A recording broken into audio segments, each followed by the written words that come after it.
All right. This is our Super Brainiac panel. I'm just going to say now, this is our top of the line folks. We got Harvard, MIT, we got some big time CEOs and other things on this panel. So, I mean, have your notepads out, be taking notes and thinking of some good questions. And I said I've been excited for this panel. Hopefully I'll do very little talking and a lot of listening and try and hear where we're headed and where we think things are going here. So I'm going to just get things started and we'll get rolling here. I'll announce Earth Optics. We'll start off with Lars. Earth Optics, Todd Martin's a good friend of ours in the family, and Lars and them, we wish them all the best. Just reached over 1 million acres that they've got out and seem to be making some major waves and traction. And I'll start off with Lars. Tell us about the journey and where things are headed and what you see in the space. Thanks so much. We'll get to that check for making that announcement for us too.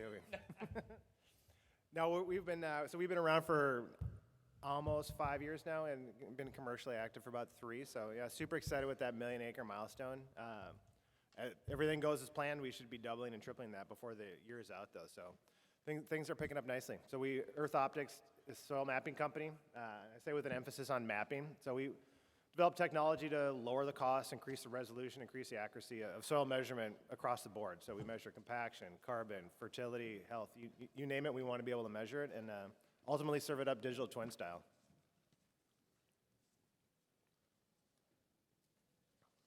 Perfect. I was curious as to what do you see happening, Lars, in the space with CI scores, how you guys are doing the mapping, you know, what are you seeing kind of overall in that space and where we're moving? Yeah, we do a lot of the carbon measurement for soil in the U.S. and I'm happy to say well over a majority of if somebody's measuring carbon in the U.S. where there's a better than even chance it's us doing it. I think one of the things that I'm excited about is we call it decommoditization. I think especially younger folks are more interested in understanding more about where their food comes from and how it was grown, and that's driving a bunch of the programs that we work for. And the way I kind of look at it is, if I look out in the future where I'd like to see it go, and not just for my purposes, but where I think we're ultimately headed is, every day when we buy something from the grocery store, we're making a positive or a negative impact on the environment, and we have the slightest idea which one.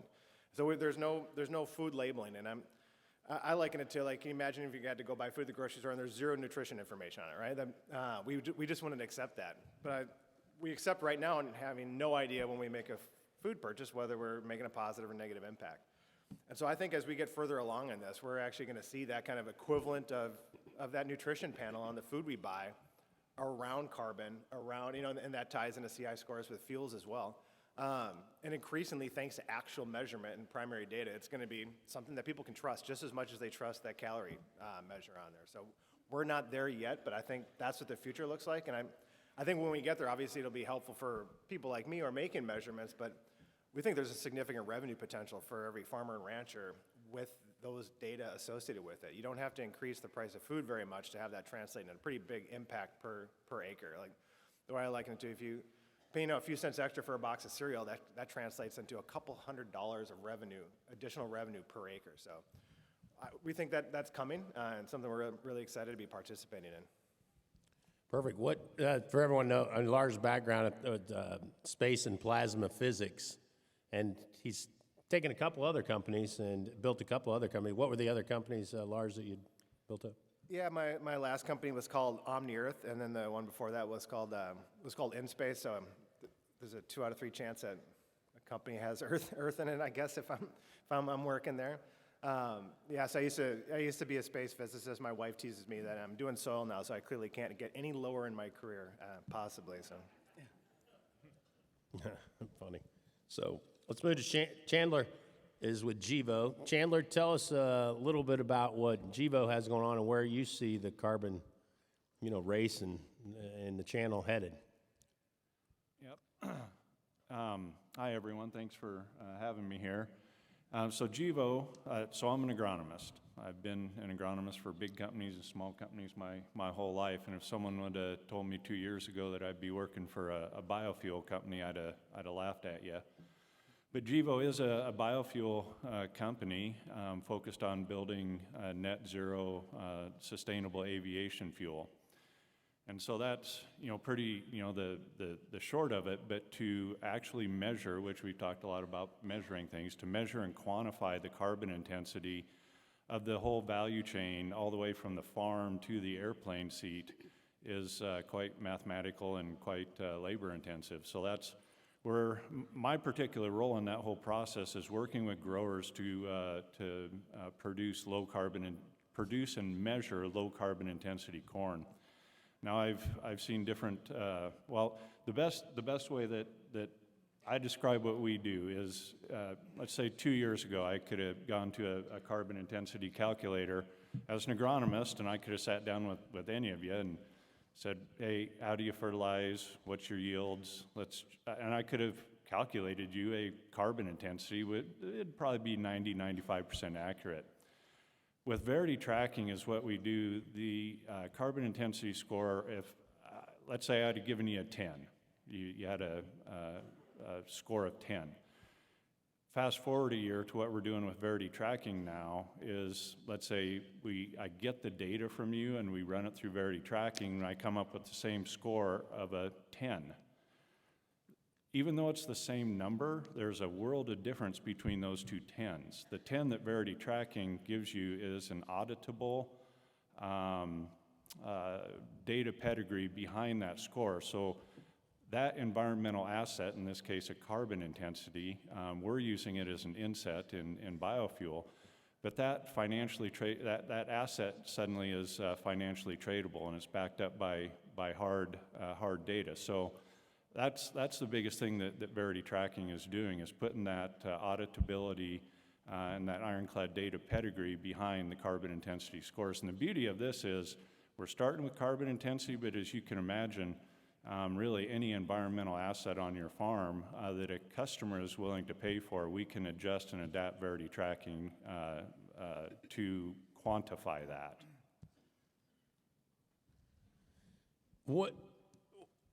Let's talk that 45Z on there real quick. The companies that are going to take advantage of the tax credits in selling the grain, is the farmer going to get that passed through back to the farmer, or is that going to be, is that the plan?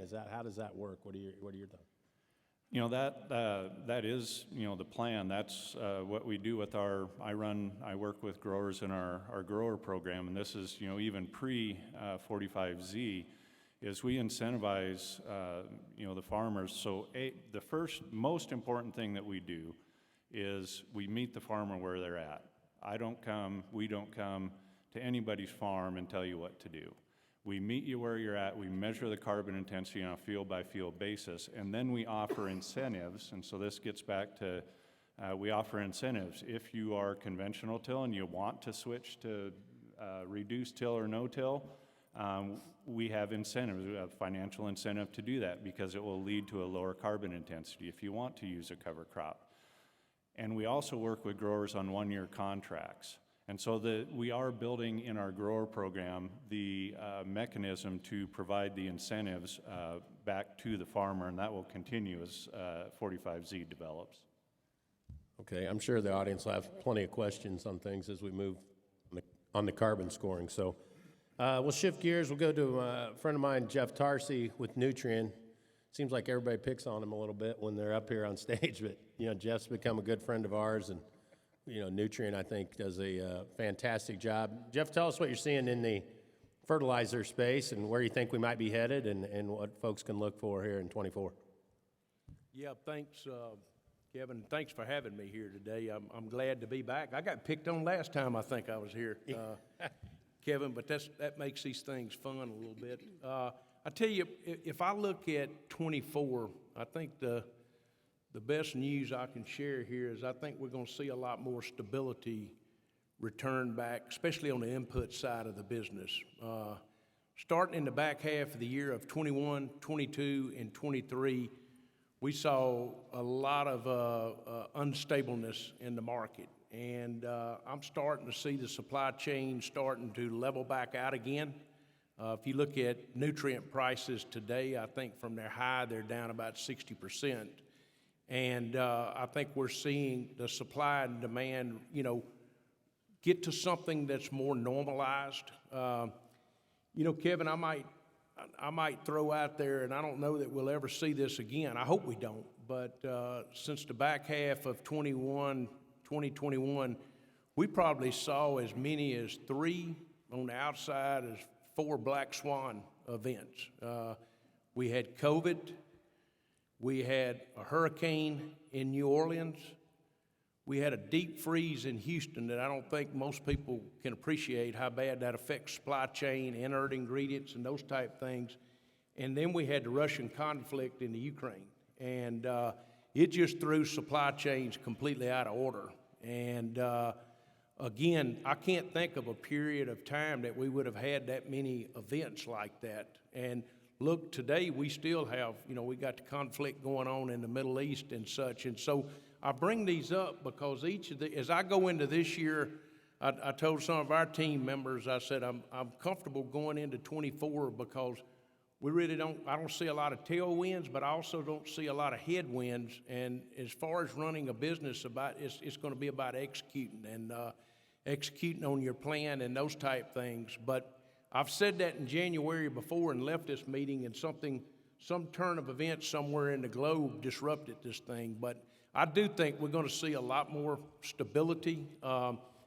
I wasn't here yesterday morning. I didn't get here until noon, so I didn't hear the comments on the commodities. But talking to people out in the breaks, it seemed like it was pretty pessimistic from commodity pricing standpoint. I'm probably a bit more optimistic, and I'm going to tell you right now, I'm not an expert on commodities, but I do get the privilege of traveling the globe as it relates to agriculture. And if I sit here today, I know, and we have businesses in North America, U.S. and Canada, Australia, Brazil, Argentina, Uruguay, and Chile. And I can tell you that if I just look around our footprint, we're extremely dry on the western side of Australia, and David knows this. We talked about this earlier today. We're very dry in the prairies of Canada right now. I can tell you, subsoil moisture-wise, we're dry across the Corn Belt as well. And then the Mato Grosso in Brazil is extremely dry right now. So when I look at this thing, there are a lot of factors there that are still going to have a major effect, I think, on commodity pricing as we go into the spring. And then you add in the fact that I can tell you right now that second crop corn in Brazil is going to be considerably less than what it was last year. So I still think there are a lot of factors out there, Kevin, that we've got to watch and watch closely as we go into this market. And I tell our team this, and I tell anybody else this is a time where you just control your controllables. And I know that's what we focus on as an organization.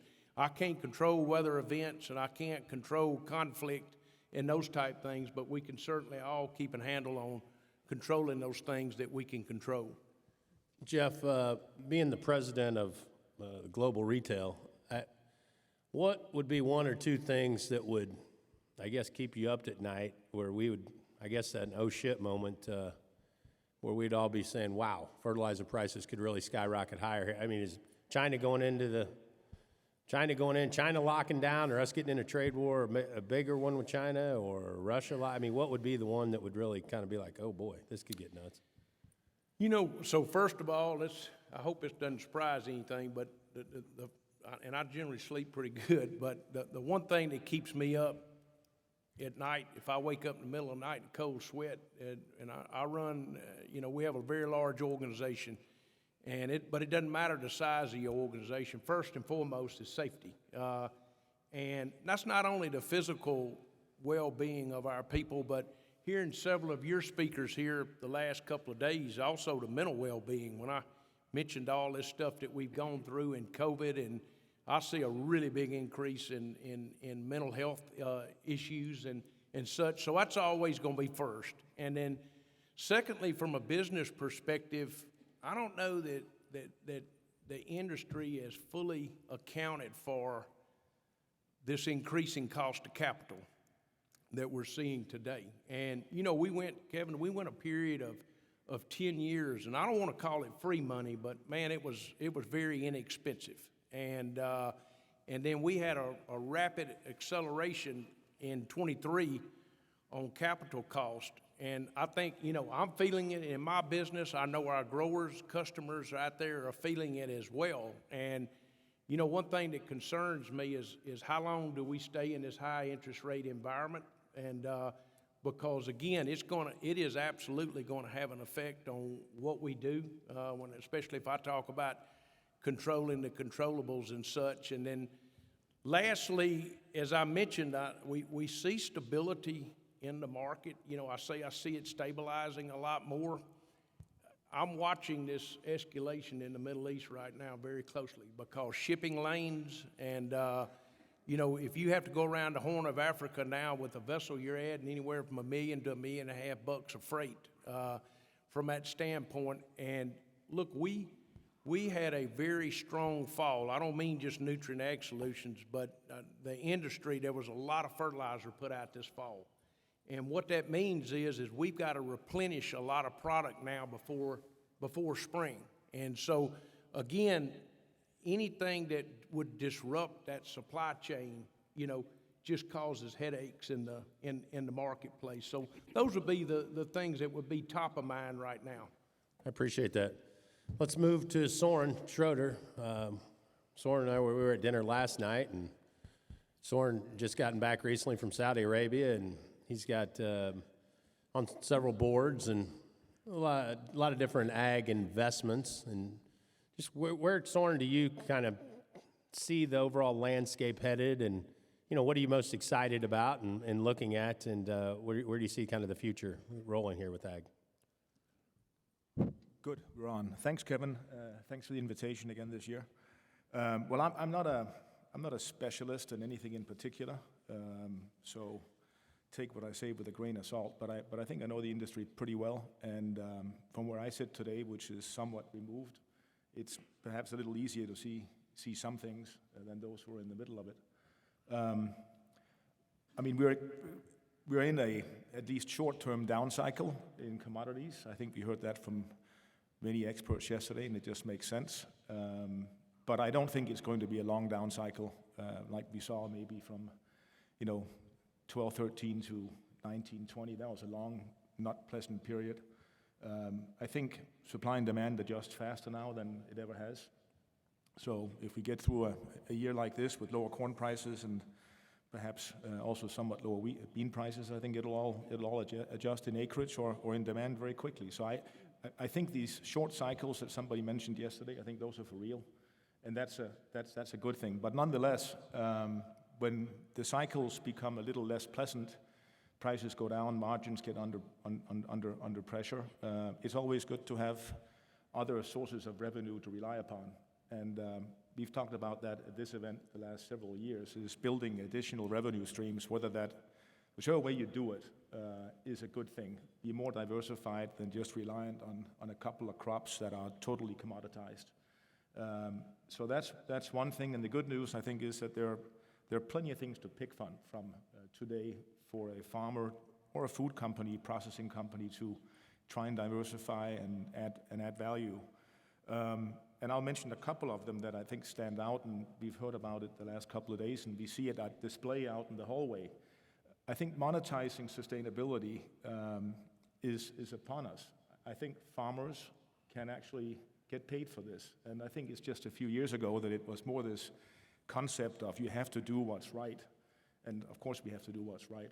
I'm not saying you shouldn't, but I think we are closer to the day we get paid for it, and whether that is through improving your CI score or actually getting paid for carbon that you put back in the ground, whichever way it is, I think there will be a check coming to the farmer, and I don't think it's very far out, and I think in some cases it's already there. And there are so many ways of getting to that, whether that is alternative or other types of farming practices, soil supplements, new fertilizer type applications that we see on display out there with green lightning and all that, which just amazes me. But there are many ways of getting there, and that's a good thing, because it's always been the challenge, and I remember that from the time at Bunge.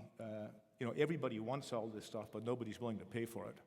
And I think that's going to change a little bit, and I feel like the balance is shifting to the favor of the farmer. So that's a good thing. ultimately the consumer is going to have to pay for this.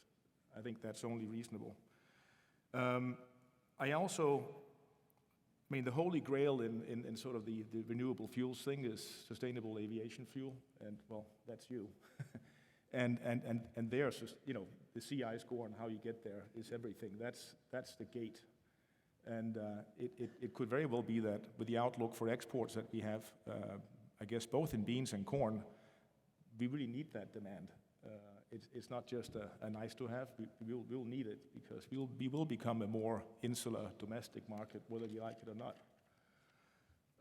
The other thing that I think is upon us are these other crop alternatives, whether they're cover crops or they're just other crops that bear fruit, so to speak, whether it's a cover cress, oilseed bearing crop, whether it's winter canola that is out there now, will be out there, new varieties that allow us to grow high oil content seeds in parts of the U.S. where we haven't been able to do it before.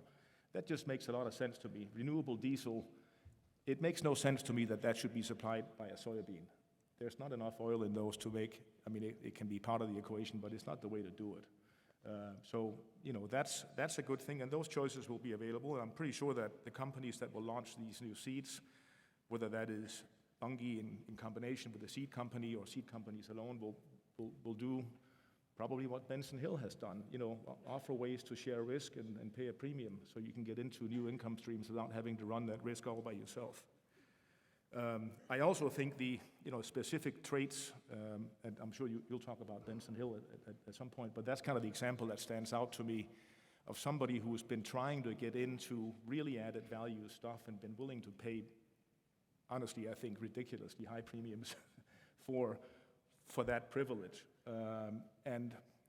It's to the benefit of all of you to have a choice, but I think it's also worthwhile to think through a cycle or two and say, let's try and average this out so everybody gets a chance to make a buck. But that will be there. I think there's a lot of good things out there that you can pick from that will help balance your income stream and get you through some of these down cycles, although I feel they'll be short. And on that last point about sort of for the more food-oriented alternatives that can add value, 5 years ago, when I think I was here for the first time, the big thing was how alternative protein beyond meat and companies like that would take over the world, and traditional meat, as we know it, would be gone very soon. That was obviously a boom and a bust story, big time. You all know where those stocks have gone, and not a good story. That market in the U.S. has retracted, both in volume and in value, which is a bit of a surprise to me. But on the other side of the ocean in Europe, which I follow a bit, it's different. That sector has continued to grow and grow fairly strongly, maybe not at the same pace that everybody anticipated 5 years ago, but very strong growth nonetheless. And companies like Unilever and Nestle have invested, have acquired, and are nurturing companies under their portfolio to grow and prosper, which is very much in contrast to what happened here, where everybody sort of wanted to do it alone, go public, high valuations, and then try to break through to the consumer. That didn't work. So it's kind of just an interesting contrast, two stories, same product. One that worked because there was a way to collaborate, partner with some of the existing big players to get new products on the shelf and to the consumer, and another place where it was we can do it on our own. And most of the companies that tried to do it on their own weren't ready for it. They didn't have the economics down yet, and they're running out of cash. But I still think that space, alternative protein, one way or the other, will never replace meat as we know it today, but it can be an extension, it can be a complement, it can be a very, very interesting market, and I think that's one that will offer opportunities to farmers, like they should. So just an interesting contrast. Kevin, the other, I don't want to talk too much, but there's one other thing that really stands out to me when I talk to people about a lot of the new capacity that's going into the U.S. I think Walter mentioned yesterday that the oilseed crushing industry in the U.S. is the fastest growing industry and so forth, and that's probably true on the back of renewable diesel. But man, the price of entry is just out of control.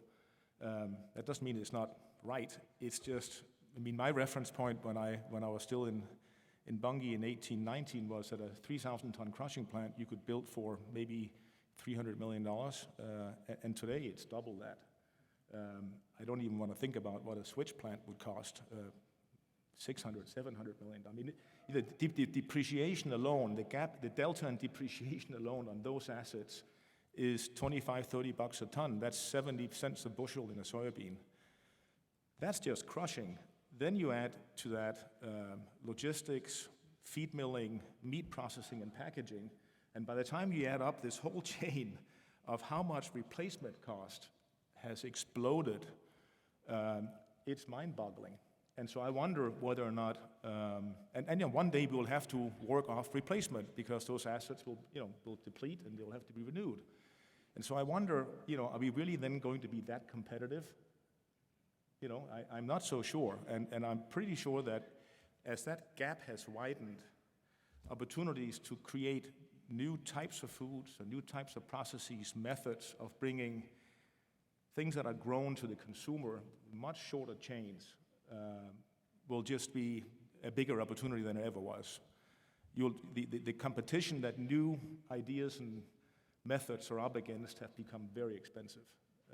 And that, the price of poker has gone up. If it costs $600 million to build a crushing plant, that's great as long as demand for renewable diesel remains what it is. But man, if you're wrong, it'll cost you many years to get back on track. But it's an opportunity for new innovation to try and find ways to sort of circumvent all that. And yeah, I think I'll stop there, and then we can jump. Yeah, we'll circle back. No, I think that was great. I love the overview. So, Shari Rogge-Fidler, Shari hadn't been here with us in a few years, and Shari, fifth generation farm, president, CEO of Farm Foundation, Harvard grad, and so Shari, super sharp, and I'm interested to hear what you're working on at Farm Foundation and where you see things playing out, and your optimism, and where you may be a little worried, Shari. So yeah, go ahead and tell us. Great, thank you, Kevin. Yes. It's so great to be back, and you're one of the few people that likes to call out the Harvard part of my life. I keep that in the closet because most farmers don't trust people from Harvard. So what I want to say first is the back of my resume is what I call the most important part of who I am, and that starts with all the stuff I learned from my family, my farm family. And I just want to tease out like 30 seconds of what that means. When I was 3 years old, my dad started giving me 3 cents to spend or to save, and to make those decisions with that 3 cents. That made a huge impact on me. Second thing, he taught us about taking controlled or conscientious risks. And he called it, use your ice cream money. Don't bet big money, or as some say, only bet what you can lose. But he called it the ice cream money. So important lesson to learn to take risks, but controlled, conscientious risks. He also taught me to be goal-oriented. Somebody mentioned like climbing a mountain and then you see the next mountain up there. It was kind of stupid that we did this, but we'd go to Colorado and we would just pick a mountain and start climbing it. And then I learned that what you thought was the top of the mountain wasn't the top of the mountain, but we kept going and pushing ourselves. And things like that played out in my life. So as a farm kid from Nebraska, I made it my goal, also because my family let me study abroad when I was 16, to have my first job be in London. I got 60 no's before I got to my yes, and I started out life as a stockbroker in London. Who would have thought as a farm kid from Nebraska that that's what I would have done?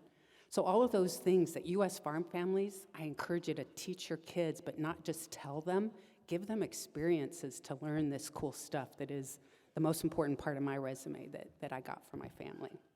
So, in terms of what I think about for 2024, and either what my bumper sticker is with what people said or the word for 2024, I would say VUCA is my word. And can you just show me, before I say too much about it, how many of you know what VUCA is? Not too many. Okay, so I will say what VUCA is. It's a short acronym that means volatile, uncertain, complex, and ambiguous. And that's just like a fancy acronym for the oh shit world that people talked about yesterday. But it looks maybe better on a bumper sticker than the alternative. And on the one hand, I as a leader lean into that, and I think that it's not just 2024. I actually think a good chunk of the next part of our life on Earth is going to be a VUCA world. And that can make you feel like, oh shit, what am I going to do? But thankfully, there's lots of good stuff that we as leaders, farm leaders and business leaders, can do in a VUCA world. And actually, about 4 or 5 of them, Kevin has called out from the stage already. So I want to just call out 2 of them that he hasn't focused quite as much on. You can also Google VUCA world, and you can also Google VUCA leader levers, and you'll find the full 6. But the 2 I want to call out are vision casting. So in a crazy VUCA world, it's important in your farm family or your organization to be able to cast that vision. And a big important part of doing that is being able to step out of that VUCA world and get like what they say astronauts do, like when they go into space, they get what's called an overview effect. You've probably seen that when they look back at the world and they say, oh my gosh, how beautiful this world is. And you just get an entirely different perspective. That's a cognitive shift that's important for us all to find ways to do that. Some people come to the Van Trump conference for that, and that's one way to do it. There's lots of other ways that you can do that too. And one I'd say again for farm families, read something that's not a farm press. Read your farm press, but read something else too. In my farm family, we learned to read The Economist. So from the very beginning of my life as a farm kid, I was reading The Economist to help with that vision casting. The other lever I want to mention is being like a maniacal focus on the customer and demand pulses that are out there and how they're shifting. And one thing I like to say is we as farmers are only 1 to 2% of the US population anymore. And we spend a lot of time with other farmers and farm perspectives, but the demand pulse is not like us. The demand pulse is the other 98% of the population. So we need to spend a whole lot more time understanding that 98% that is that demand pulse. So I say these things because it informs what I want to share in terms of what's on my radar as I look ahead. First, for CEO of Farm Foundation, many of you probably haven't heard of Farm Foundation. It's a 90-year-old organization. And I would say, in a nutshell, it's a community of thought leaders and influencers from farmers to food companies and everything in between in the whole food value chain. And we're building a future for farmers, is the short way to say it. And as part of my role at Farm Foundation, I have to do this vision casting. And so I'm blessed to get to have a variety of experiences, like I just got back from COP28 in Dubai. But all of these experiences inform the 2 or 3 things I want to share that are on my radar. So one is, as Soren was talking about, cell-based meat or alternative meat, and what a rocky story that is. As we look ahead, I think the words that people are using that I think are important for us to understand are plant-forward and planet-forward foods. And in some ways, it's a way to back off of, well, what does that mean in terms, is it going to be cell-based, is it going to be alternative, to just say plant-forward proteins and plant-forward meals and planet-forward meals, meaning that 98% of the population I talked about, that they care about that, and that's not going to go away. How it plays out might vary from year to year, but that's one I'm really watching hard, because they care about the meat, they care about the water, and they care about packaging, and all 3 of those matter in terms of trends. Another thing I'm watching on my radar is basalt rock. It came out, there's a lot of people contacting both us as farmers and at Farm Foundation because of all the climate smart ag money, which may or may not go away, but I think this planet forward stuff is not going to go away. So basalt rock is one I'm watching, because if you haven't heard about that, people are doing trials with it as a replacement for lime to lower our costs as farmers so that we don't have to put as much lime on our farms, but that it also sequesters carbon. So that's on my radar for watching. The third and last thing on my radar I'd share is a crop I'm watching, both as a farmer and as Farm Foundation, is Kernza. It's Kernza. It was developed by the Land Institute out of Kansas. It's a perennial wheat.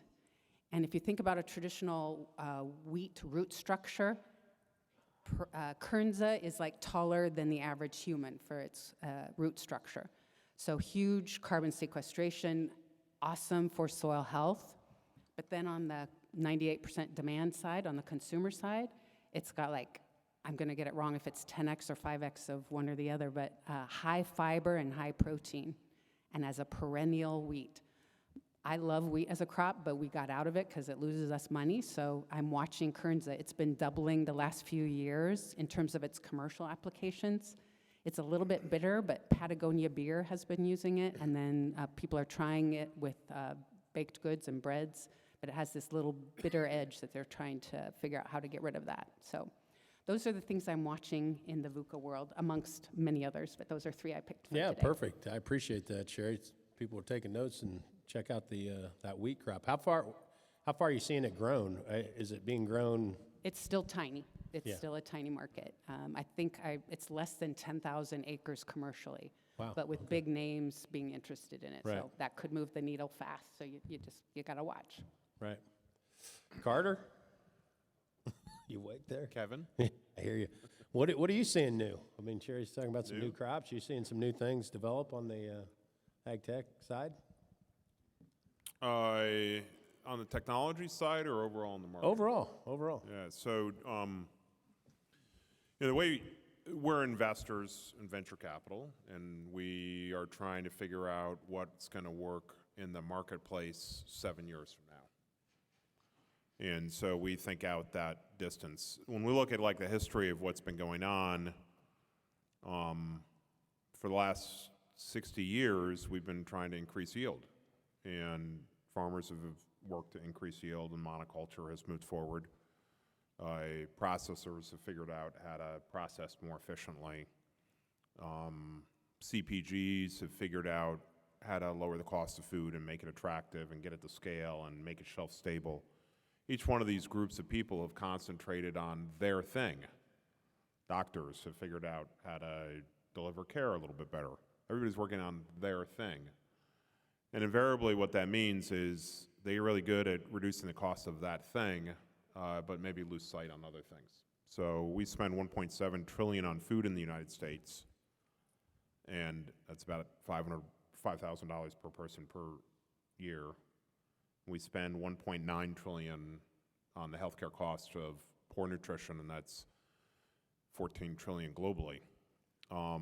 And so those things got to change. The world changes, and you sort of look at that and you say, the analogy I'll make for those that remember, we had a Ford Pinto when I was a kid, and that lasted maybe about 3 years before it was rusty, and then we body shaped it, and we had body shops that fixed rusted Pintos, and spent a whole bunch of time. Well, that seems sort of stupid. Why would you buy a car and have it only last 3 years and fix the rust? And actually cars now, it's a Ford Taurus came out and super efficient, great, and it changed the sort of the perception on it. GM sort of changed its practices, and I think many people probably, most of my cars are 15 years old, and they don't rust and they still work. And so when we look at the healthcare system, we say 1.7 trillion is spent on food and 1.9 trillion is spent on the healthcare cost of poor nutrition. $3.6 trillion is spent every year in the United States feeding you the wrong stuff and then fixing it to treat diabetes. And so I say, why don't we take that 3.6 trillion, when people say, where's the money to do what we're trying to do? It's in diabetes. It's in cardiovascular disease. How do you fix that? You improve nutritional density. How do you improve nutritional density? Well, it means protein per bushel. It means omega-3 and omega-6 per bushel. Build on top of protein per acre or bushels per acre, but start thinking about nutritional density, not just at the macro, but the micro. So we're concentrating on that. That's been an evolution of what we're doing. But that translates back down to you as farmers are trying to increase yield per acre. ADM is trying to reduce the cost of their processing. All these people doing their thing. All of a sudden, the farmer needs to work with ADM. And Nestle, well, maybe they got to work with the farmer. And nobody at Nestle knows who a farmer is.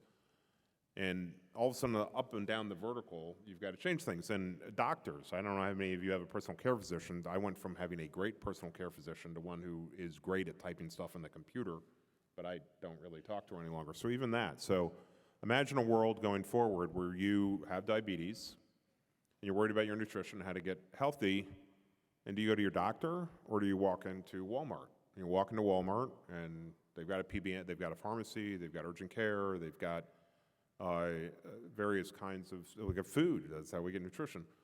And all of a sudden you're in a situation where you can start to imagine, or we start to imagine a world in which if I want to get rid of diabetes, I don't go to my doctor, I go to Walmart, and Walmart maybe puts me on Ozempic, maybe they help me on my diet, and all of a sudden things start going away. And now Walmart is worried about nutritional density, and so they tell Nestle, I'm sorry, Nestle, unless you can make your product healthier, we're not going to do this. And then Nestle says, well, we've been focused on ESG. What do you mean? It's like, well, we need more nutritional density. Well, okay, well, we'll do regenerative farming, improve soil health, improve nutritional density. And oh, by the way, we'll also fix ESG. So all of a sudden, this complex thing of ESG doesn't work, or who's going to pay premium, all of a sudden it's not externalized. Nestle went from buying $300 million a year of trees in Brazil to deal with carbon offset to we're going to buy regenerative wheat to soon they'll say we're going to buy nutritionally dense regenerative wheat. And then all of a sudden guys like Matt Moreland will start making more money because he's been on that path. And then he'll tell the rest of you about it and we'll start to get some adoption. But this is referred to in MIT technology land as changing the market from horizontal integration, yield per acre, to vertical integration. Let's optimize nutritional density up and down the supply chain. And in the end, diabetes will be cured in 25 years. You won't pay for it. 90% of cardiovascular disease will go down. And nobody will be worried about healthcare costs. People will be living 20 years longer. And farmers will have a different world. I don't know whether you'll make more money or less money. You're going to have a different world. You're going to have to think about, I've got to pay attention to more data. I've got to pay attention more to soil health, not just genetics. Nobody at Bayer is coming in really and talking to me about soil health in any material way. And so your world's going to change as it's always changed. And so I appreciate this conference each year, and I thank you for inviting me every year. I think no matter what, I seem to get back, so I don't seem to have done whatever's necessary to get fired. But I really appreciate it. I spent most of the morning out talking to probably about 10 different people, and I really appreciate every single time. I live in a world of very complex stuff. I try to explain it to people, and then I realize they don't understand what the hell I'm talking about. So every single time when one of you talks to me and says, hey, Carter, what about this? It helps me get better. So thank you for doing that, and that's why I arrive here and come here each year. But very specifically, the question's been raised yesterday. How do I deal with technology? Kevin brought up the important point. You don't want to bet the farm all the time. Braden came up to me afterwards and said, you know, we used to tell our farmers to take 25% of their margin and think about that in their technology budget. So I thought about that. We've had farmers say, well, I sort of put 500 acres aside and I do my new stuff over there. I'm walking away from this conference with the idea that I think my job when I was at Boeing was to help the CTO figure out where to spend $2.5 billion on technology each year. I'm walking out today, Kevin, thinking that I need our team. I selected as invested in 75 companies across this entire channel. Many of you are customers of those products. I'm walking out of this conference thinking I got 75 of these things, and we're asking these 1,000 people to adopt these technologies, and our technologists from Benson Hill and everything are just telling you every single reason why these are great things to do. None of them are helping you make a decision. I'm walking out of this point in this time. We've been working on this idea that the world is changing towards this verticalization probably for 7 or 8 years, but I'm realizing we probably have the technology lined up reasonably well. Organics, people believe organics now. Benson Hill's really trying to work on its market. I'm walking out thinking I've got to concentrate a lot more on helping you make better decisions about your technology. So you're not betting the farm.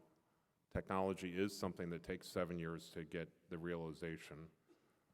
You make decisions about your retirement. You make long-term decisions also at the same time that you're making year-by-year risk decisions. But I'm walking out. I'd like to say I've got this new technology to implement, but you started this conference by saying all these early adopters are Plenish and Benson Hill are beating the shit out of each other in the marketplace, taking share from each other. Plenish and Benson Hill and Organics and Audacious, which is another company, and all the different companies we have got to work together to figure out how to make it easier for you to make a decision on the technology, so it's not 3 million acres beating the shit out of each other, it's 40 million acres adopting the next step, and so that's my job for this year. Yeah, I'm glad you got it done. You figured that out in 10 years of coming here. That's good. Could I done it faster? If we got coffee on a regular basis, we wouldn't have a problem. Yeah, hey, okay, yeah, all right. Thank you, Michelle, for figuring that out. Yeah, she told me when I got back to the room, we had to call off the coffee strike. She's like, they're going to. I think she was asking for a weapon earlier on. Yeah, I hear you. So, no, I think that's great. I mean, I hear it all the time. Everyone says, like you just hit on the head, Carter, like, what do we invest? I mean, where do we put our money to allocate towards technology? Should we be doing it here, there, wherever it may be? So, no, I think you're dead on. And, yeah, that'd be wonderful. And I think, any help in that direction, just like you said, for the people at Boeing. I mean, they needed help trying to figure out where to allocate and push towards. And a little bit of my life is Craig Herron and Tom Bond deal with a lot of the detail of what is happening with this company and this state. My life is hearing from across 75 companies, 1,000 people in this room, and trying to figure out how to tell the story a little bit cleaner. And so I don't have all the answers, but I do better at the answers by people telling me I'm wrong and then figuring out how to make it easier to understand. No, yeah, I appreciate it for sure. So we all, like I said, we appreciate what you bring to the table. And, yeah, thanks. Thank you, Kevin. Yeah. Deanie, you're on the Budweiser hot seat. Yeah, so let me. Kidding. Deanie's CEO of Benson Hill now. She was president of Kellogg's $4 billion snack business unit. She was at Kraft Foods, Quaker Oats, J&J, Procter & Gamble. She's on the board with some friends of ours at Owens Corning. Like I said, this is an unbelievable panel up here. And, I know a lot of people in the room have invested a lot of money in Benson Hill. And, I'm in the camp as well. We had some people calling at the end of the year and wonder if I was tax loss harvesting, if I was cutting the Benson Hill stock loose. And I did not. And I added just under 20 cents, probably like 18 cents something. And, I talked to Carter a little bit, and Carter's on a mission to try and get us back up and rallied up. And I know a lot of other people are as well. And I thought it was important for Deanie to come and explain their vision and mission and what she thinks how they can navigate these waters and turn some things around and, and where we're headed for the future. So, Deanie, go ahead and take it. Yeah, Kevin, I appreciate the opportunity. Good afternoon. My background is a bit different than the panel in front of you. My experience from a professional standpoint has really been based on the end market. My last 15, 17 years, I have led major transformations within very big companies that Kevin referenced, Procter & Gamble, J&J, Kraft Foods, and Kellogg's. And at the end of every one of those transformations, it came down to one thing. You had to create the demand by creating value.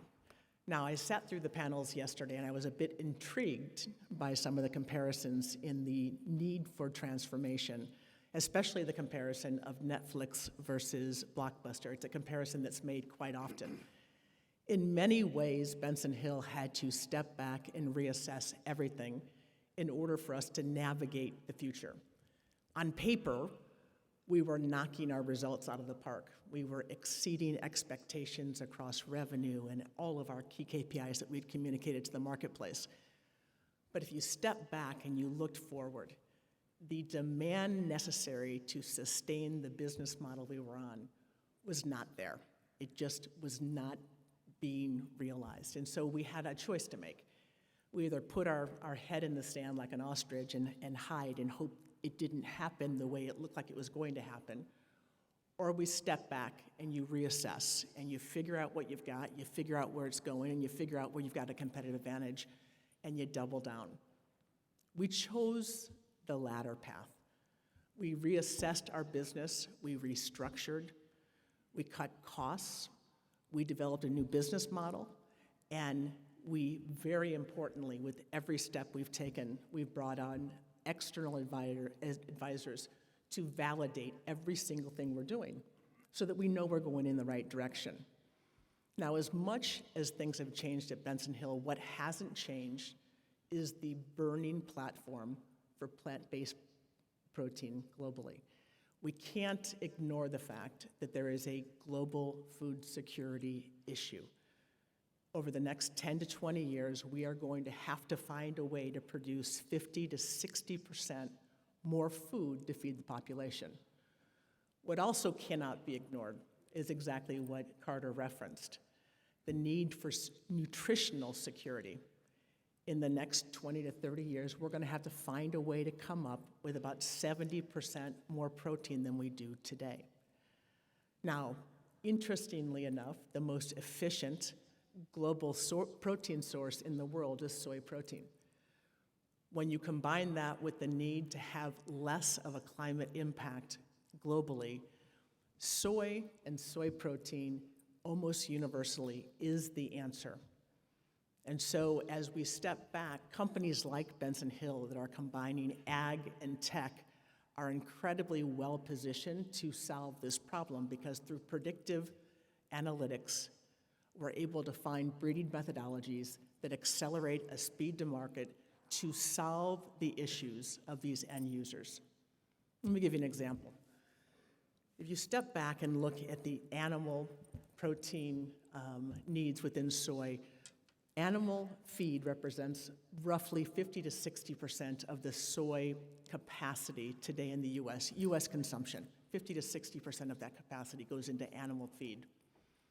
Within animal feed, to create demand, animal producers are almost singularly focused on low-cost formulation, least cost formulation. If you can fix or improve the cost profile of the feed, there is a massive need and demand to move to those feed alternatives.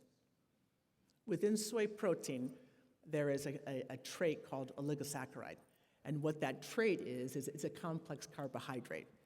What happens with that trait, though, is you ingest soy, it creates digestive distress. In humans, it creates it in poultry, it creates it in hogs.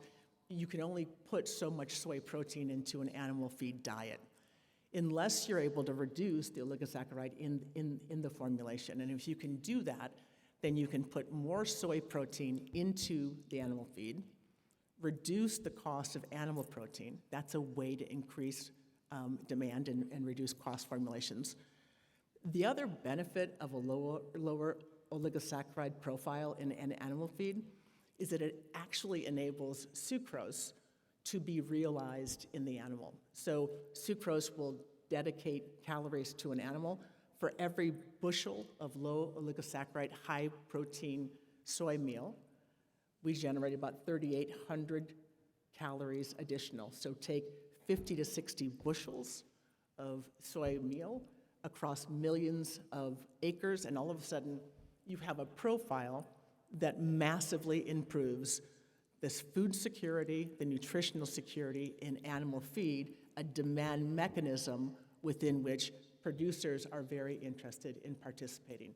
So that is a key way for us to drive massive change in the ag industry and massive end markets. Now, our innovation on those fronts is ready now and moving into market. And so we are just at the beginning of the cycle. But I think the most important and one of the most exciting aspects of what's in front of us is around animal wellness, right? So if you're causing less gut distress in an animal and you're moving to a soy meal that actually can be consumed in greater quantities, you're going to improve overall animal wellness, you're going to reduce disease, and you're going to reduce morbidity. All of those have tremendous impacts and costs on the animal feed industry. Soren mentioned that companies like Benson Hill have to be focused on innovation. I couldn't agree with him more. Our focus on getting into food ingredient stream was the first leg out of our business model, but the model failed to realize the alternative meat phenomenon. And what it did realize was an innovation pipeline that enabled us to get into animal feed, into aquaculture, into pet food, as well as human food ingredients. So for us, as we talk to you today, innovation is on the forefront for us. We've got massive demand being created in animal feed. our pivot into an asset-light model to move away from the high-cost structure that we just is not sustainable for us today, but to maintain our innovation pipeline is exactly where we're moving to. I know many of you have been investors into our stock, and I know there's a concern about, will we survive? How do we survive? How do we maintain this? We're in the middle of a business transformation as we speak. We're divesting assets, we're retiring debt, we're building partnerships in order for us to tackle this animal feed environment. Later today, we will announce our 2023 innovation results, and they're very good. We will launch 5 new products into the marketplace today. The results of those products will hold or increase our protein content, so we will maintain our world-class protein levels on our variety offers. Importantly, with this new move into our varieties, we've been able to improve our yields by almost 45%. That by itself demonstrates the value and the sustainability of a predictive tech model to accelerate breeding speed to market. What's really interesting is as we've released our 2025 varieties into market, our non-GMO bushels per acre are competitive with the GMO commodity products today.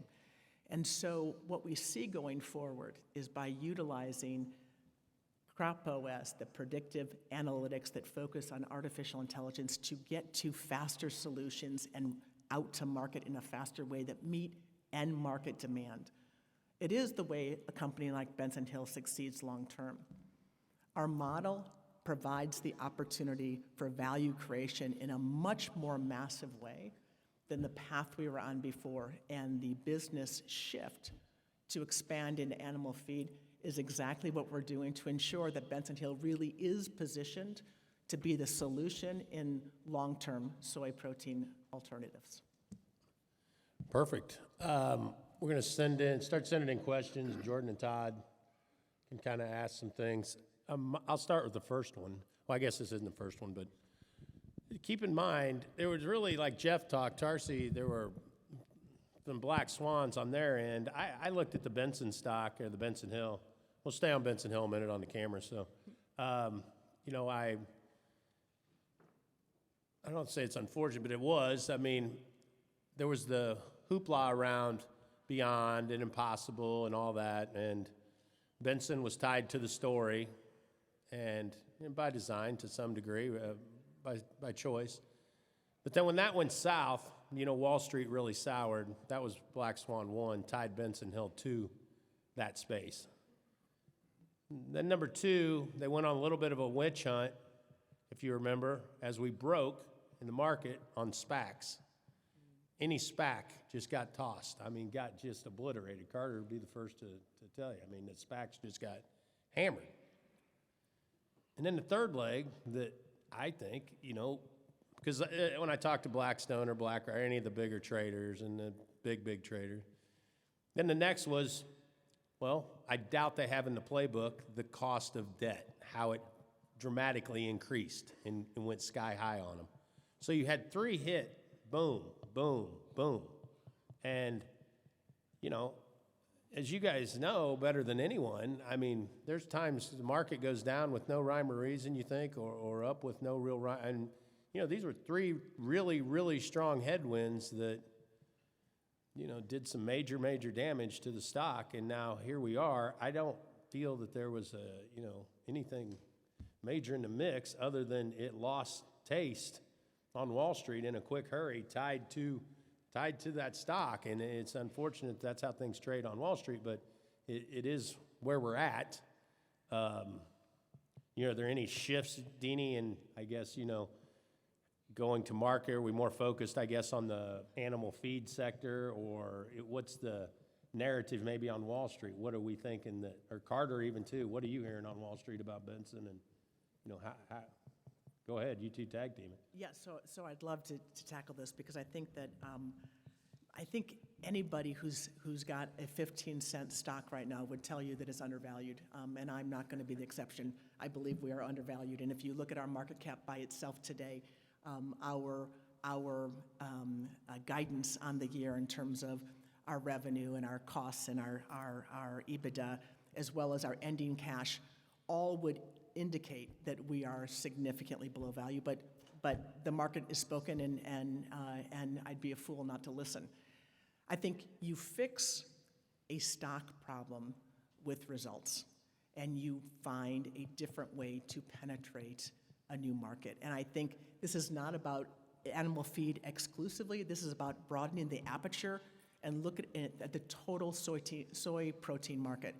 There's some massive opportunities between animal feed, and if you believe the future of biodiesel, but oils, there's massive opportunities.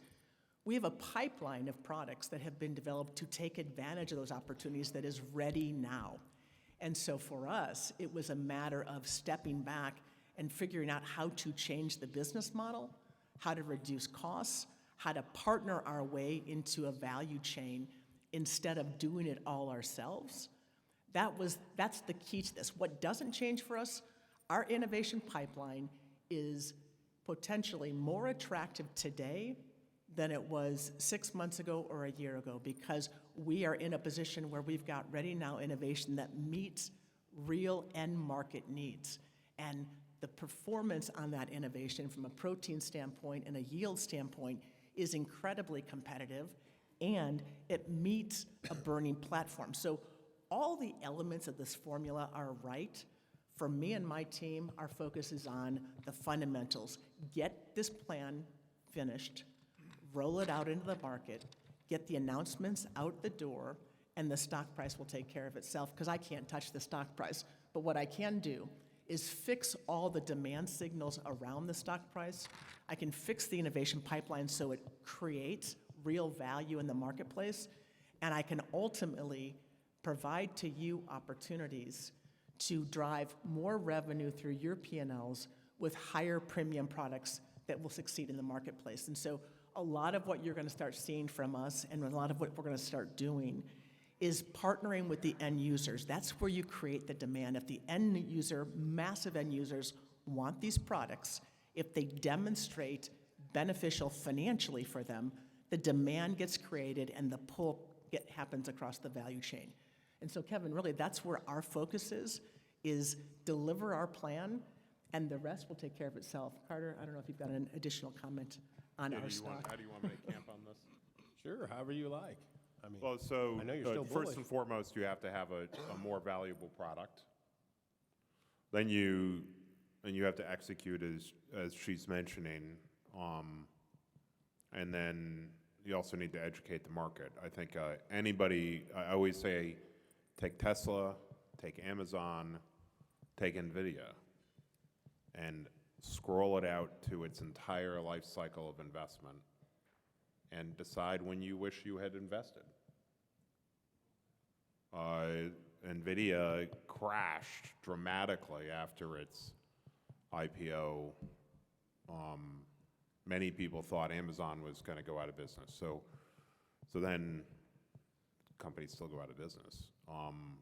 So then you got to sort of say, is there core value? And are people moving in the right direction? I think that as we think through the main thesis when we invested, and we've invested a lot in the company, and our main thesis originally was always around the macro of we need protein to double. We're not positive how it'll happen. We can hook to the plant-based meat thing for now. If we got to vary, we got to shuck and jive in the marketplace. And so that did not get effectively communicated all the way out to the marketplace. I would say in general, most of the Wall Street investors I've talked about do not understand this sector. They understand things like debt, those kind of levers. And so that makes a lot of sense. I think that what I've heard you ask about the Wall Street, I think from the Wall Street people, they figure that this company could be bought at 45 cents pretty easily. So if you sort of think of like a market, if their competition, what would happen? That would be a shame. I've often thought in this particular market that there are other strong players that also are trying to grow, and that if in fact we're going to see a shift in this marketplace, it'll likely be around nutritional density, and that it's very hard for Bayer and the other seed companies to sort of make that shift because of the way their businesses operate, and so I'm long Benson. And Mike's, I'm not fearful of, technically I can write the business plan to make this work, just don't know if I can execute it. And so we're doing everything we can to get the team in place to execute it. I don't have a criticism per se of anyone in the past. I think you got a course ahead, and it's a tough thing to do, and people have to make tough decisions. And frankly, I don't think the things like the interest rates going up was, there are some serious goddamn black swans in here that looking back, I sort of say, could I have done this differently? And could Benson have done it differently? Could we have managed our portfolio differently? And it's taught me a lot that I hope over the next 20 years I can leverage. Right. Soren, you have something to add? I just had a question. So this asset-light model, which makes a lot of sense, how does that work today from the farmer's perspective? And you want to contract soy acreage for, the spring. Do you still do that with Benson, or is it one of your partners, or how does that work? Yeah, it's a great question, because the shift that Soren is referring to, the asset-light model, the way that Benson Hill was launched was controlling the supply chain or the value chain from start to finish. Every single link in that value chain, Benson Hill owned. It was the R&D, it was the seed origination, it was the farmer relationships, it was the processing, it was the end user focus. And in the world of do what you do really well, do it in a way that is competitively advantaged and win in the market, where we were the most competitively advantaged was in the R&D side of the equation by far. Our innovation pipeline, I would say, in soy protein tops anything anybody has across the board. So as we move to the asset-light model, we've got to find a way to partner with seed companies to get to the broad acre adoption, because in order to fulfill the needs of an animal feed producer, you've got to be across a lot of acres. And so we're in discussions on that. We're also in discussions with end users, end market users who will validate the pricing we've put in place, validate the value creation, and help us learn more about the research behind the wellness improvement on animals. And it really leaves then the middle player, right? The processor. How do we do this so that farmers have a very easy route to market to access Benson Hill seeds, produce and harvest product that has a contract or an end user in mind. And so our objective is to make this as seamless for you as possible. Not a lot changes from today. Outside of growing Benson Hill products, there will be a very clear line of sight to which end user, which processor will be used to process that, and that will be as we scale to broadacre adoption. And so that's the plan, and that's what we've got lined up. We've got a lot of interest on the back end of this, more interest, frankly, than I would have expected. And what I am shocked to hear day in and day out is feedback from farmers like you who say this industry needs Benson Hill to succeed. I believe it. We agree with you. But I think Carter made the point, there's two ends of this spectrum. There are the seed players who really are focused in a very unique way on products, and there's processors. And somebody who's looking to create demand, create premium, and create more revenue flow into the value chain, that's Benson Hill in the middle. And so for us, it's to make it as turnkey, as simple for you as possible, and have those contracts go directly through processors to those end users. Perfect. Jordan, Todd, you guys got any questions coming in yet? Sure do, Kevin.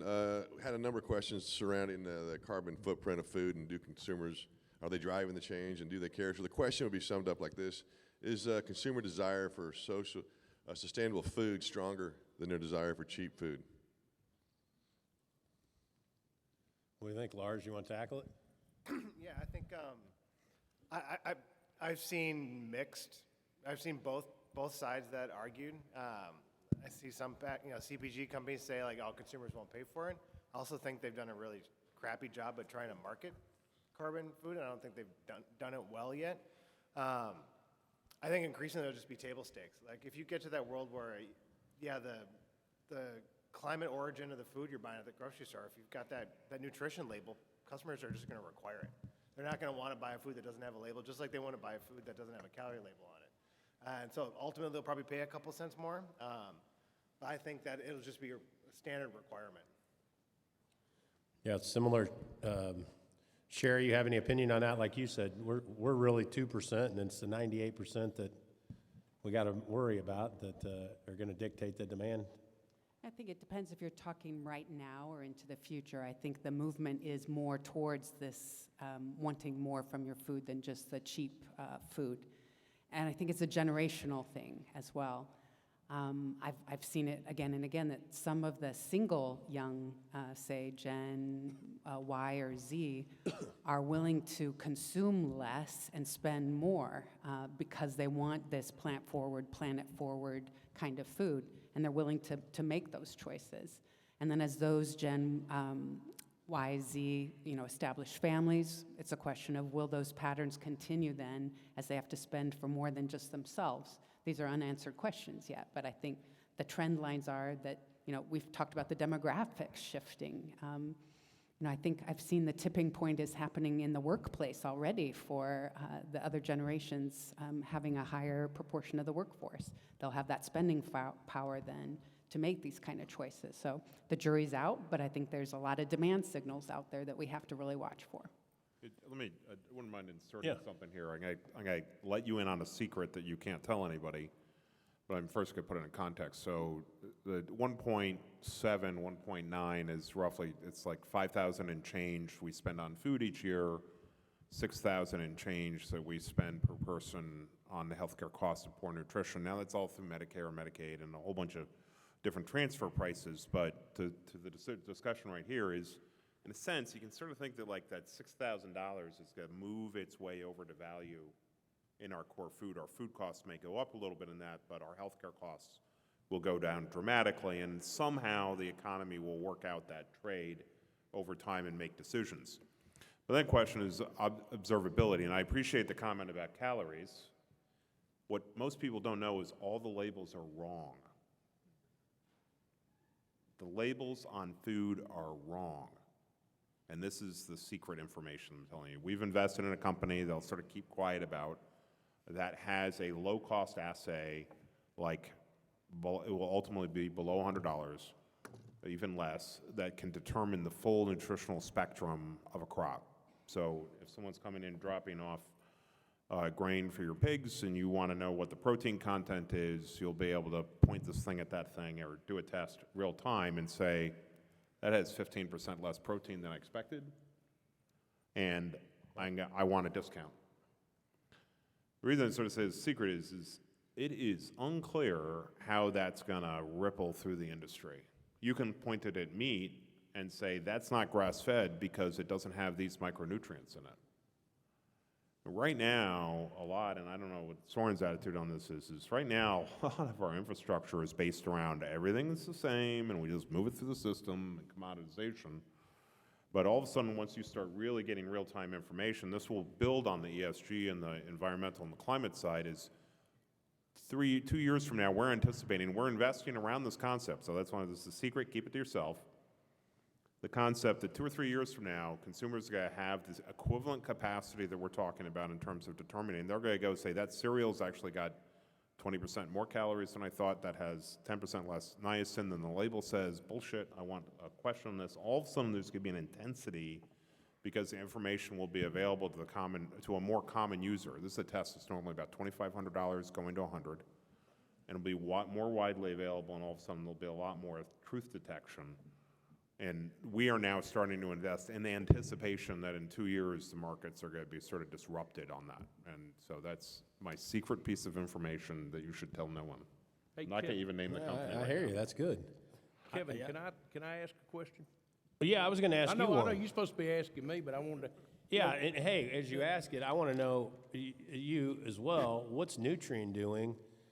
Is everyone's trying to disrupt the inputs into the soils to improve their CI scores and this and that, and change the way nitrogen's made and how bad it is and this and the other. What is Nutrien doing on their end, Yeah, and I was going to add a couple of comments to that as well, because, and this event's not unlike a lot that I go across the globe on, in that we're talking about a lot of initiatives in agriculture here today, probably more than I've seen I'm 40 years in the industry, and whether we're talking about sustainability, protein intensity, carbon intensity, and to accomplish all of this, it does require a change in the production systems. And my question from the onset has been, is how do we ensure for our growers that there is value creation there for them, and that this just doesn't become table stakes?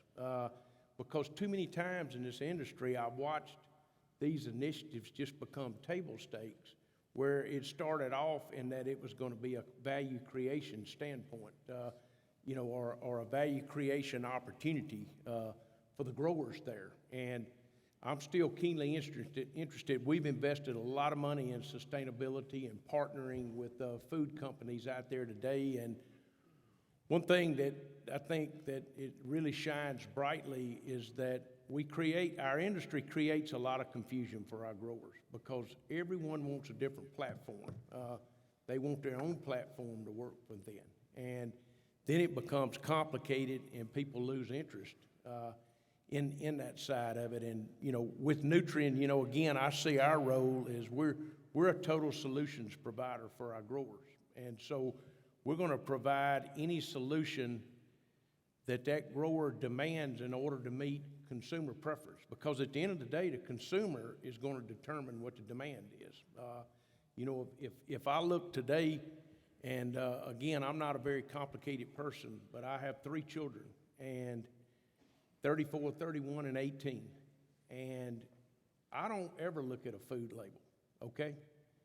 My kids were all just home for Christmas, and everything they pulled out of the refrigerator or pantry, they turned to the back of the box and looked at what was written on the back, what were the ingredients, how it was grown. And that's very eye-opening to me, and we can't deny that, because that's what future demand is going to be built on, is people want transparency, they want traceability, they want to know how it was grown and such. But again, it costs money to do these things. And if I look around the globe, I see some areas that actually have moved to this a lot quicker than we have here in North America.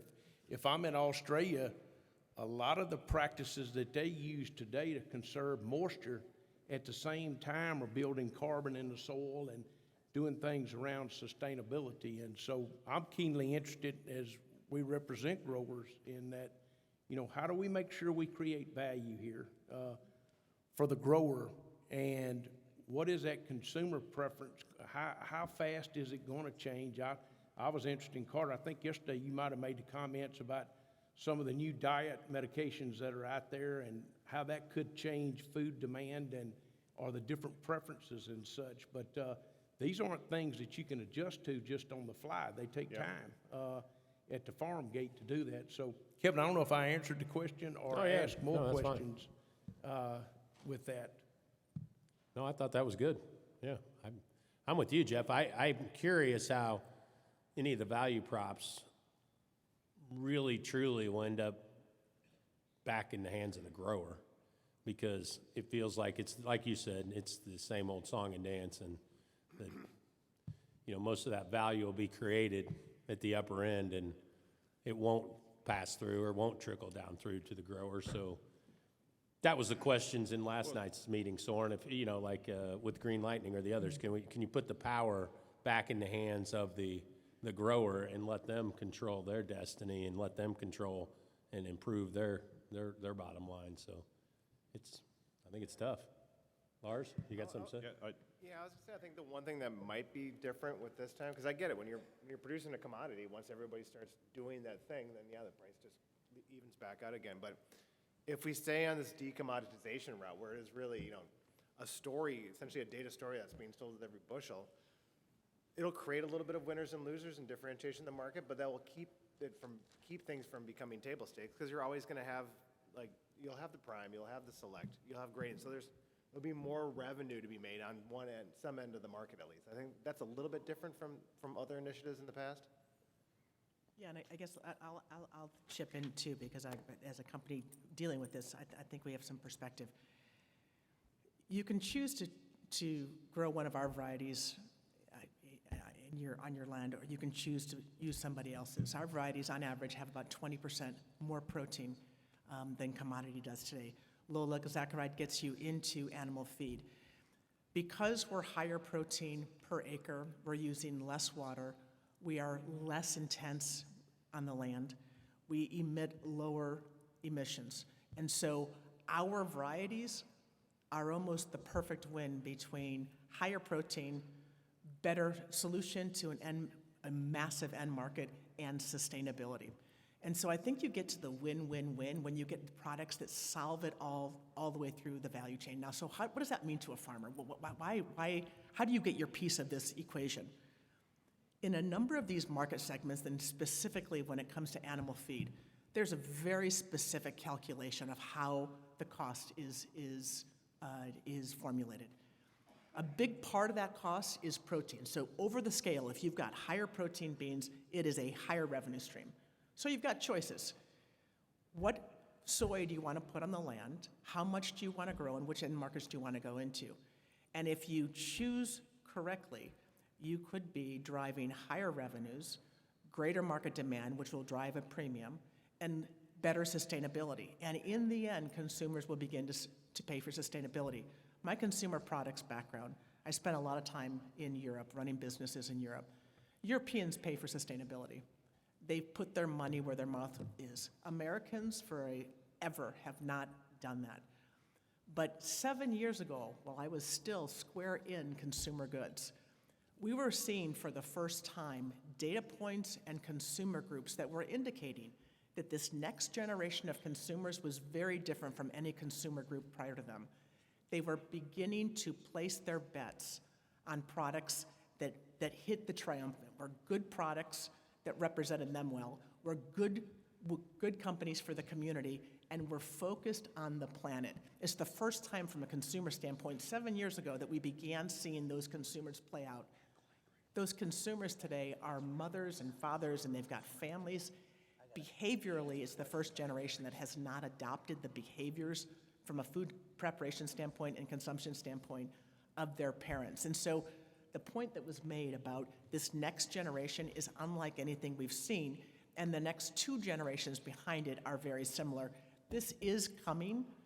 When you find products that are the triple win, that really deliver those choice benefits, you will find your piece of the revenue stream coming through. Is your question a generational wealth question, or is it like a make more money next year question? Well, I think that's everyone. Carter just asked, is that a generational question or a make more money now question? We all like to make more money now, but we all at the same time would like to leave. Yeah, I think they're like, I think I brought this up last year. If you look at like Fairlife was a co-op. They put a CEO in charge of it.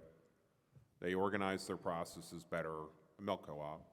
They then came up with some novel technology, which changed the filtering, made it lactose-free, increased quality of the taste. They then got their branding. Then they got their head handed to them because they screwed up some animal husbandry. They got through that, and then they exited for $1 billion to Coke. I think that there'll be instances here where people will buy into, let's say, the Benson story, produced in Benson. They'll end up buying some Benson stock. That's own the co-op.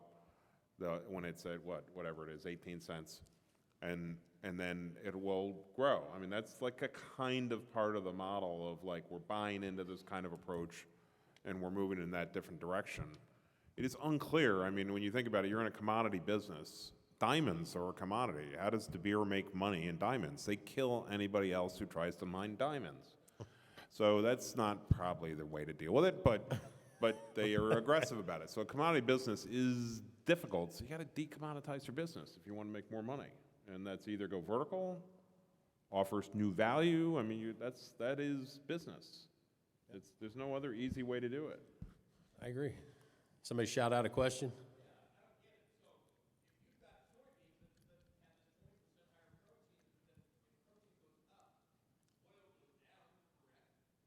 There's an inverse relationship.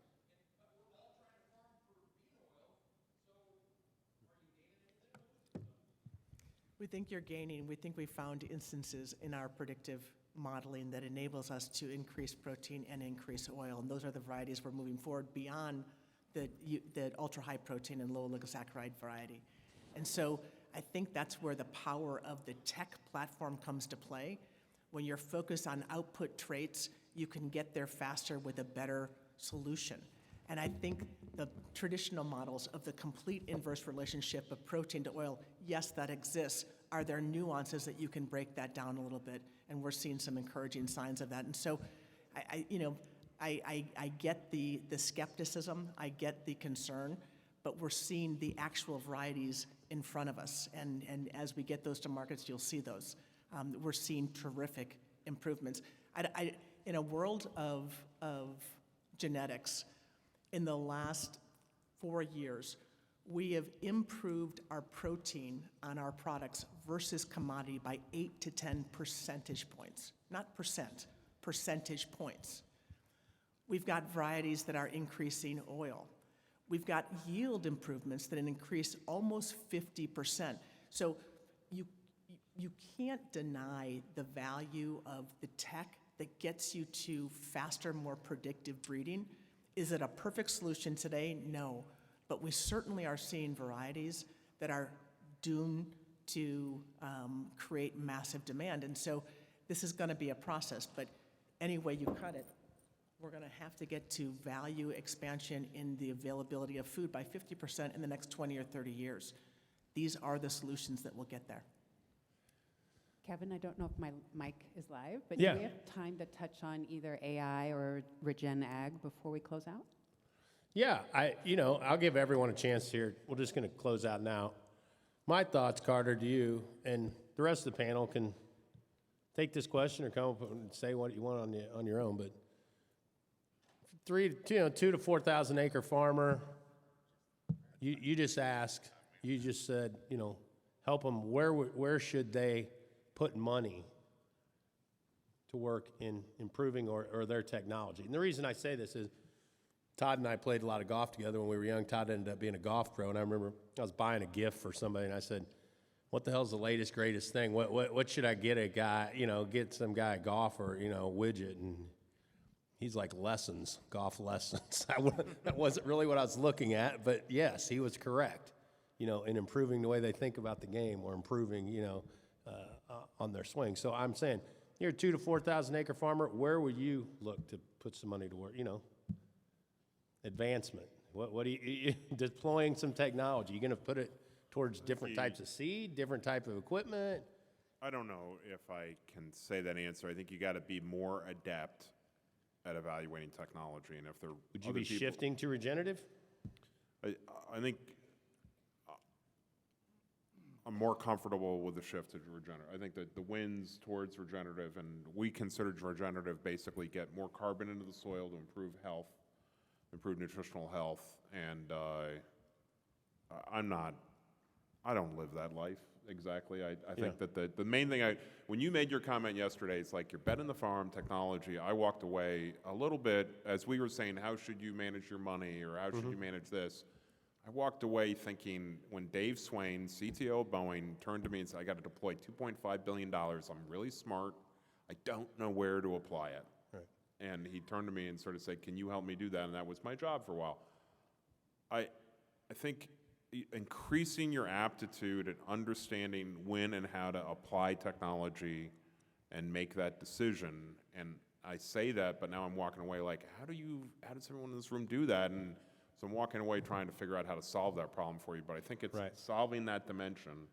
Yeah, I'm just hearing everyone's opinion, because I heard earlier someone say they would, the extra money they have, they buy more farm ground rather than, put it to work in maybe some other technological. I've heard some say, they were going to change out their equipment to, upgrade the equipment to the latest, greatest. And some say, like, Lars, what are your thoughts? What are your ideas?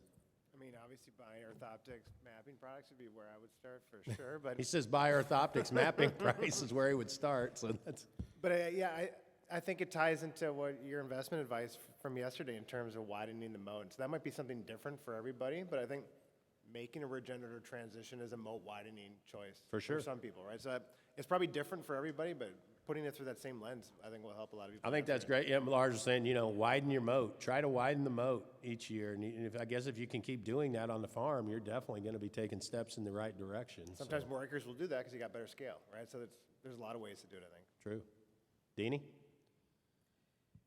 Look, I think, sorry, I pulled back. I think that you've got to read the emerging landscape and decide where you're going to place your bet. And for us, as a company, we've had a lot of internal rethinking about what it is we're good at and how we navigate that space. We are focusing in on where we are competitively advantaged, which is in the R&D and development side of the equation, and constantly checking and validating that we're on the right path now. And so for us, that's where our focus will be going forward. Sherry? So I think I'll ignore the AI piece, but happy to talk about anybody afterwards on the AI side of things. In terms of our farm family and farm foundation, I think to your question of would you invest in regenerative ag, I think it's always valuable to invest in your soil health. And to the extent that soil health is part of regen ag, then yes, invest in regen ag. To the extent that you can get contracts with the food companies in regen ag, I think it's worth exploring. A lot of the big companies are making big bets, 10 million acres or more of regen ag. I told Carter last night, McCain Foods just launched regen fries, which I said I had to watch out for the roll of my eyes, but these things are happening. That one is both a marketing thing as well as a contracting thing with their growers. We don't have any opportunities on our farm in Nebraska at the moment for any of those regen contracts, so that's not something we're doing right now. I will say we're talking about using our ice cream money, a little bit of our risk taking on, should we be exploring some other crops for, we have 13 stakeholders, 3 generations, far left, far right in politics, some who believe in climate change, some who don't believe in climate change, and yet we're holding our family together, and we're also thinking about the future and how crops might change in our region, and we're awesome growers of corn and soy. But what if things change and we need to be awesome at growing something else? We're going to start using some of our ice cream money to try growing some other stuff to see what else can we grow and be awesome at in case this VUCA world shifts unexpectedly for us in the next generation. Thank you. Chandler? Yeah, I guess what I would do, and this is kind of the way that what we do on our own farm, is basically change the weight of soil and plant health and how we look at that, change the weight in our overall decision-making process, because literally that's what makes me tick as an agronomist, or healthy plants. Healthy plants come from healthy soils and that interaction between the two. And so I would just encourage everyone to really start thinking about and increasing the weight in your decision-making of things that can help to improve that soil health and the plant health. And, in the long term, that's where the money's going to be. Appreciate that. One thing, I know people took some time there are some great questions on the app. If the panelists can look at the app at some point and look through the questions and maybe give some insider opinion, or if other people in the audience, I know there's a lot of great people in the audience that have insight as well. Maybe flick through the questions and interact and give some feedback. That would be really helpful. So, Soren, what are your thoughts? Yeah, I think I would focus on trying to build relationships on some kind of platform that allows you to contract grow a unique crop. And that can be anything from corn with a low CI score to an ethanol or SAF plant, or it can be beans for Benson Hill, or it can be wheat for General Mills. It doesn't really matter, but get your foot in the door in those value chains, because once you're in, you will learn new things. And you'll be able to do another crop next year, the year after that. But I think it's trying to trying to connect yourself as much as you can to the consumer, and that's the way to do it. I mean, competing with that, and maybe in parallel to that, is all the input alternatives that are out there that will help you farm with less waste and improve soil health. I mean, we can go through a long list of those, but that would be the other one. Perfect. Jeff, wrap up. Yeah, it's when you get down to the end of the line, it's hard to have something that's a bit different, but so mine are going to follow the same context, but I'd start with technology, and technology's I think it's a 10-letter word, but it can mean a lot of different things. But I think of technology in the way of anything that brings further efficiency in your operation. We have to remember that today we compete on a global scale. So we're not competing here within the United States or North America. We're competing with growers all over the world.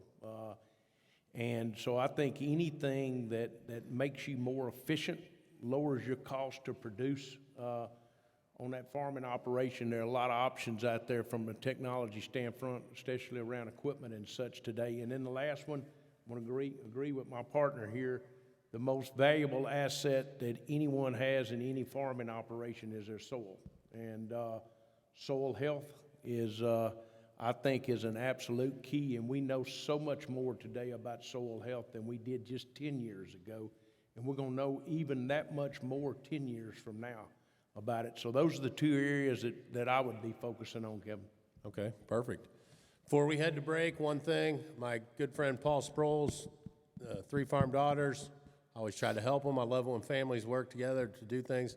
Grab some pasta outside, Paul, correct? We got some pasta samples, take them home. The girls worked hard to get the packaging right and to bring them here to the show. So I'd love for everyone to take some home and try it. Give a hand to this great panel that we had, and we'll be back after break for Travis. Thank you, Carter. Thanks, guys.